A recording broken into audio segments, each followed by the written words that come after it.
Chapter 4. The Immovable Movers. Motive power, thought Dagny, looking up at the Taggart building in the twilight, was its first need. Motive power, to keep that building standing. Movement, to keep it immovable.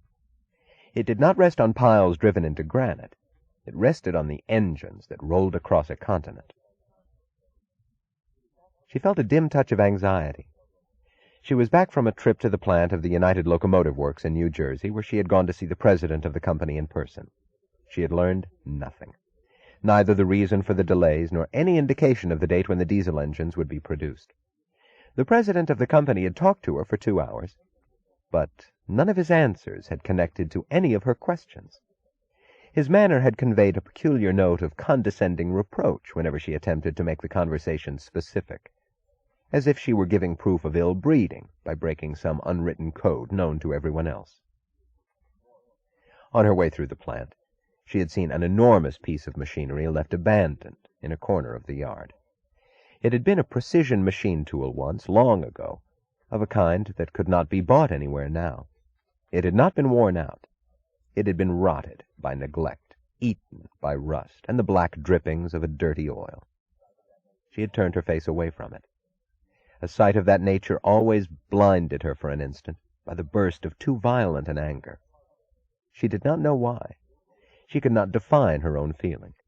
She knew only that there was in her feeling a scream of protest against injustice, and that it was a response to something much beyond an old piece of machinery. The rest of her staff had gone when she entered the anteroom of her office, but Eddie Willers was still there waiting for her. She knew at once that something had happened by the way he looked and the way he followed her silently into her office. "What's the matter, Eddie?" "McNamara quit." She looked at him blankly. "What do you mean, quit?" "Left. Retired. Went out of business." "McNamara, our contractor?" "Yes." "But that's impossible." "I know it." "What happened? Why?" "Nobody knows." Taking her time deliberately, she unbuttoned her coat, sat down at her desk, started to pull off her gloves. Then she said, "Begin at the beginning, Eddie. Sit down." He spoke quietly, but he remained standing. "I talked to his chief engineer long distance. The chief engineer called from Cleveland to tell us. That's all he said. He knew nothing else." "What did he say?" "That McNamara has closed his business and gone." "Where?" "He doesn't know. Nobody knows." She noticed that she was holding with one hand 2 empty fingers of the glove of the other, the glove half removed and forgotten. She pulled it off and dropped it on the desk. Eddie said, "He's walked out on a pile of contracts that are worth a fortune. He had a waiting list of clients for the next 3 years." She said nothing. He added, his voice low, "I wouldn't be frightened if I could understand it. But a thing that can't have any possible reason." She remained silent. He was the best contractor in the country. They looked at each other. What she wanted to say was, "Oh, God, Eddie." Instead, her voice even, she said, "Don't worry. We'll find another contractor for the Rio Norte line." It was late when she left her office. Outside on the sidewalk at the door of the building, she paused, looking at the streets. She felt suddenly empty of energy, of purpose, of desire, as if a motor had crackled and stopped. A faint glow streamed from behind the buildings into the sky, the reflection of thousands of unknown lights, the electric breath of the city. She wanted to rest, she thought, and to find enjoyment somewhere. Her work was all she had or wanted, but there were times, like tonight, when she felt that sudden peculiar emptiness, which was not emptiness, but silence, not despair, but immobility, as if nothing within her were destroyed, but everything stood still.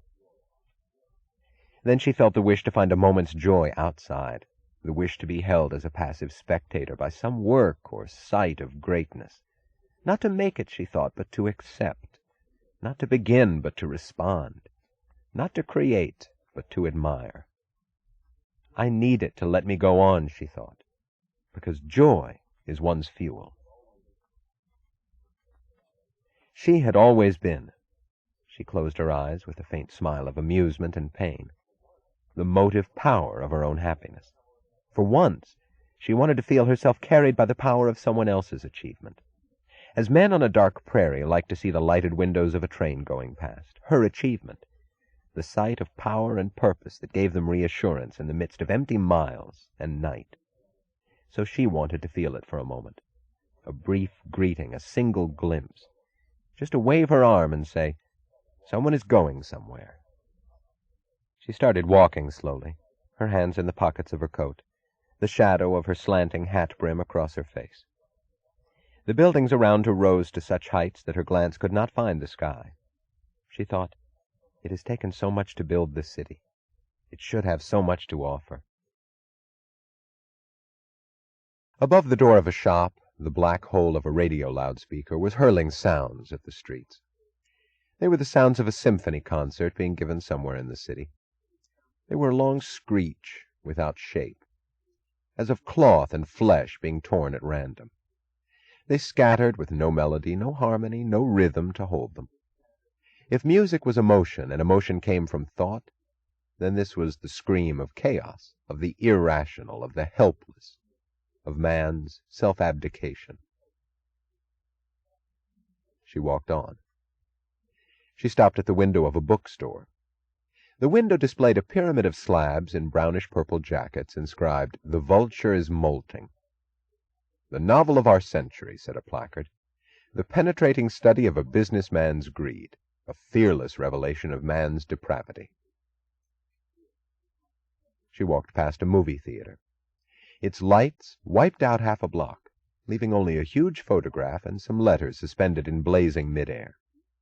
The photograph was of a smiling young woman. Looking at her face, one felt the weariness of having seen it for years, even while seeing it for the first time.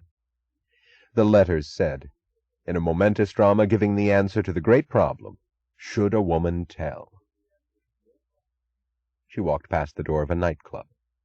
A couple came staggering out to a taxicab.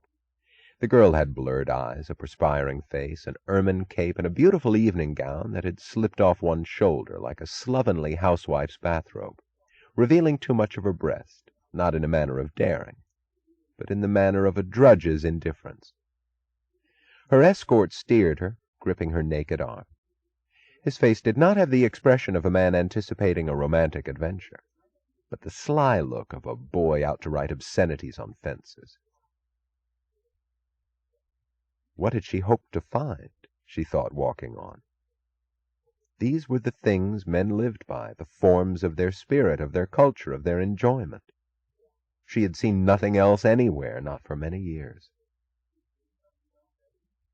At the corner of the street where she lived, she bought a newspaper and went home. Her apartment was 2 rooms on the top floor of a skyscraper.